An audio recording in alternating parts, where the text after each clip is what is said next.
Right now, people from all over Metro Detroit are paying their final respects to former Congressman John Dingell. His casket, draped with an American flag, is at the Ford Performing Arts Center in Dearborn. The visitation lasts until 8 o'clock tonight. Tomorrow, guest speakers for Dingell's funeral mass will include former Vice President Joe Biden, Congressman and Civil Rights Leader John Lewis, and Congressman Fred Upton from Michigan.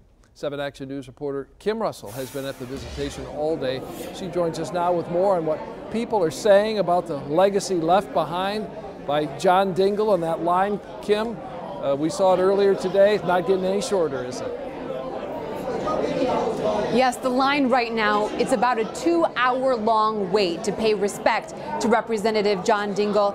And if you talk to people, they all are sharing stories of memories or stories of how he impacted their life. Sports guys. As the nation's longest-serving congressman in history, Dingell undeniably accomplished legislation that touched every single American life. We had some sound from people talking about that, but we're having trouble getting it. So let me just tell you some of the stories. He passed legislation that improved the environment, the Clean Water Act, the Clean Air Act. I spoke to people who worked at the Detroit River International Wildlife Refuge, which he was responsible for the creation of and which he often visited. I also spoke to people who told me about how after September 11th, he spoke up for Muslims in Metro Detroit, working to remind the nation that we are all Americans. I spoke to people who are veterans who say their health care access was improved by his work, his legislation.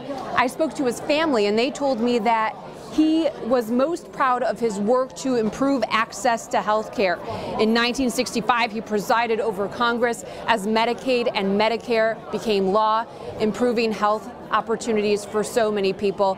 Again, visitation is underway. The line to see him, 2 hours long. So many people sharing stories of how he impacted his life. Reporting live in Dearborn, Kim Russell, 7 Action News. And Kim, we know he touched so many communities, and we're looking at the amazing historic pictures that are right behind you about his life and his legacy. So I know a lot of people are enjoying looking at those pictures, talking about their memories of him as well. Yeah, I saw Senator Carl Levin there paying his respects today to Debbie Dingell and the family, Bill Ford Jr. as well, among the many, whether it be dignitaries or just everyday people, constituents of John Dingell, people turning out in big numbers, as you would expect. So many lives. And tomorrow's funeral service for Congressman Dingell is taking place at the Church of the Divine Child in Dearborn.